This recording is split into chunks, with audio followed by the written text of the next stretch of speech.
喂，盧總，歡迎。多謝晒，多謝晒。今日我哋學嘢喎，盧總。唔敢嚇？咁今日我聽講你又有安排咗啲機械狗啦，有2-3款機械人啦，又會帶我參觀好多設備，係咪啊？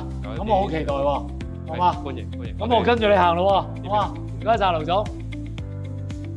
佢哋出廠嘅呢個狗咧，基本上佢就係唔會有啲特別嘅功能嘅。我哋就要基於嗰個具體嘅行業或者場景嘅需求，我哋再去做一啲二次嘅開發。明白，完全係每一個針對每一個行業，你哋都可以配對到。我哋上個星期咧就喺我哋自己一個建築工程嘅一個工地吧，就上咗呢一個狗，就用嚟做一啲日常嘅工地嗰啲巡檢，啲違規嘅嗰啲施工啊，即係我啲工人有冇戴安全帽啊？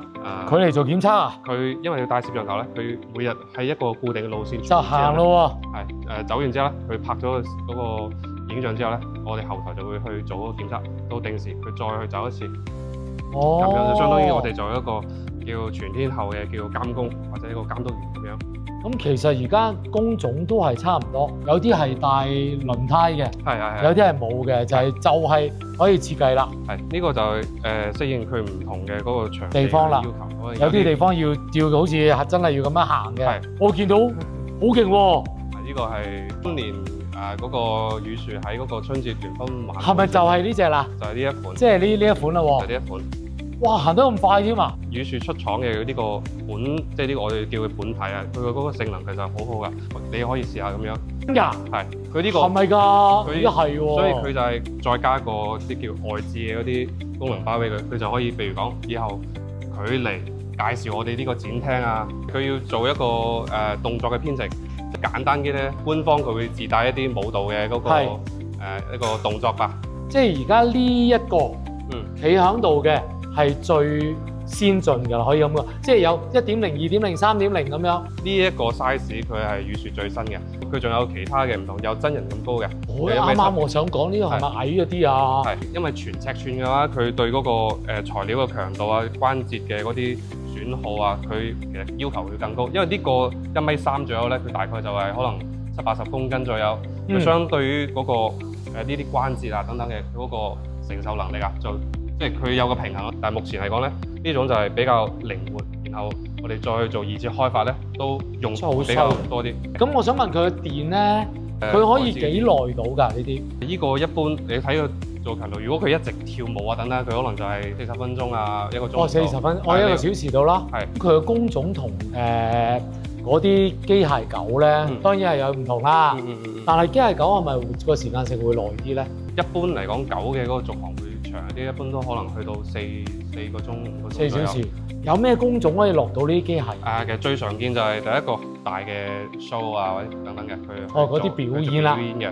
第二個咧就係有一啲好似我哋呢種展廳啊，或者係一啲面向客戶嘅一啲景區啊，或者係一啲叫政府嘅服務嘅前台啊等等，佢就可以用呢啲人形嘅呢啲機器人去做同客戶去做一個交流互動，可以做一個同步嘅嗰個動作出嚟。只要有加個嗰啲語音交互嘅嗰個功能包啊。係喎，仲可以講嘢嘅喎。係，相當於就係你提前幫佢裝一個叫知識庫啊，或者係叫語音包等等，佢就根據用戶嘅需求去輸出。而家係2026年啦，可能2028、29睇翻我呢個訪問咧，可能我屋企已經有一個嘅咯喎。我哋做嗰個機器人行業咧，我最終嘅目的都係要等呢啲應用啊，去走向千行百業，走向千家萬戶。你哋主要都係研發呢兩種。目前市面上嘅話，主要就係即係我哋講嘅機器人，廣義範嘅機器人咧，就基本上係4足嘅，或者係呢種人形嘅。人形嘅不一定係2足嘅，亦都有加個車轆，加個輪胎咁樣又可以行嘅喎。係輪足式呢種咧就可能適用性比較更加廣啲，譬如講係用喺我哋呢啲生產嘅車間啊，因為其實唔係咁多場景需要用到腳嘅，手係同埋嗰個呢個軀幹。對佢嚟講，嗰個適用性比較。工種唔同就點樣配對啦，好似你公司一樣啦。而家你哋係有冇銷售㗎？有㗎，我哋要定製完、做完、開發之後，再俾到客戶。其實我係做物流嘅，我係貨櫃碼頭嘅，咁我就揾兩個機器人巡都得嘅喎，或者呢啲機械狗，我就望住呢個貨櫃號碼咁樣，就係做呢啲啦。譬如講，客戶有一個佢日常業務上嘅一啲痛點，我要使好多人力物力係資金去做嘅。我哋去調研去了解佢嘅需求之後咧，我哋就根據佢嘅需求，我哋再揾合適嘅嗰個機器。機械狗就應該係用嗰個即係鏡片去睇嘢多啲咯。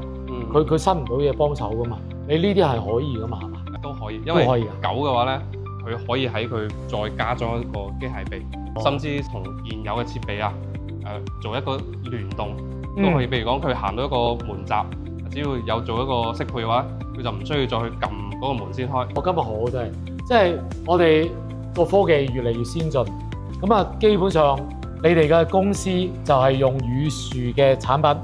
唔止係乳樹，譬如行業依家比較領先嘅，譬如講另一家智源，廣東省內嘅其中一個係粵江啊，同埋嗰個樂聚啊。咁其實我哋一個比較開放嘅一個中心，其實真係類似一個設計公司啦。又嚟呢個就係智源嘅。係喎，喂，機械人就貴啦，啱唔啱啊？人形嘅比較貴啲，人形嘅可能就一般10-20萬咗，呢種 size 一般都係20萬上下左右嘅價格。機器狗嘅話咧就可能10萬以下嘅都有。但係嗰種咧就大嘅嗰種咧就差唔多都係要20萬左右。好似係啦，即係同人形一樣啦，係嘛？真係得。人形呢幾個都可以表演節目㗎，佢相當於係預 set 咗一個。但係跳舞咧就好多公司咧都有做㗎啦。係。嚟咯噃！我完全可以設計邊一首歌，佢就點樣排舞。佢嘅眼睛係紅心嚟㗎。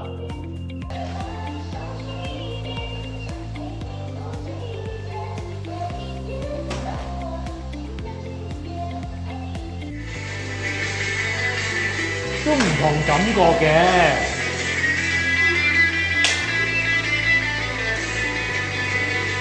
有邊個企業家想上嚟揾你哋幫佢設計個工種都得㗎咯喎。你哋公司就好歡迎我哋睇到視頻嘅大家。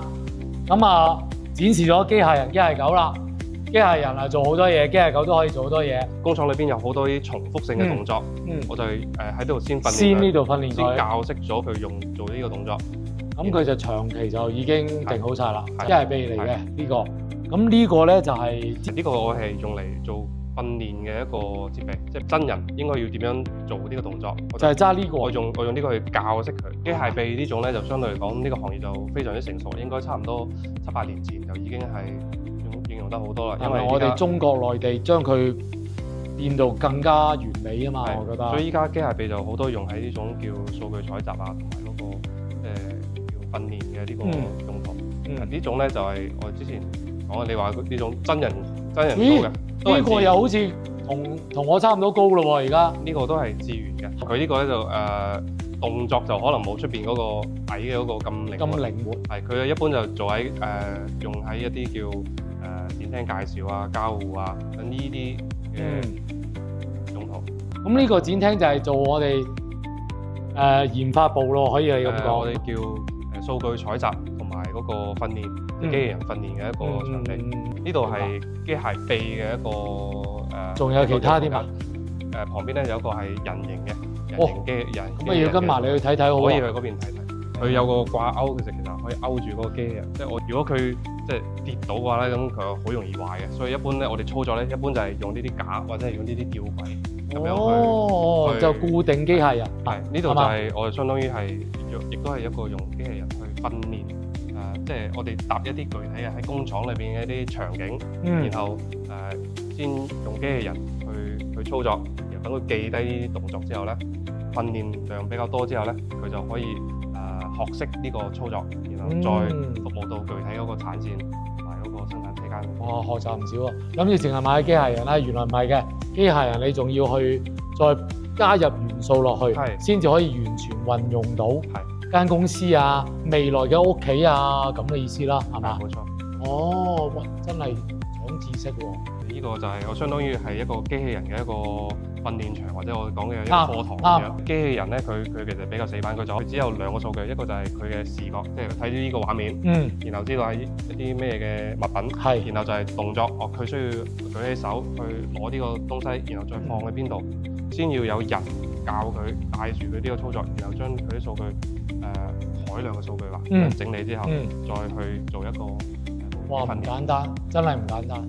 盧總啊，多謝你帶我參觀咗你哋公司。咁其實咧，仲有一個問題咧，你哋創新呢個機械人呢個行業咧，缺唔缺人嘅？應該講係呢個行業非常之缺人㗎。非常之缺人，咁即係呢個係未來嘅主導嚟㗎咯喎。係啊。咁但係人手都唔夠。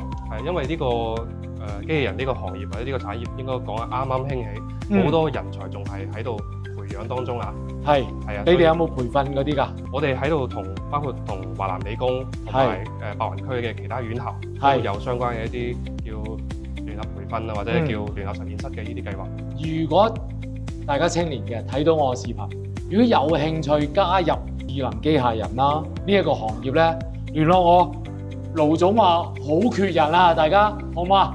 有咩需要嘅通知我哋。喂，今日多謝盧總，多謝晒你，多謝晒你，多謝晒你。我同大家講聲拜拜。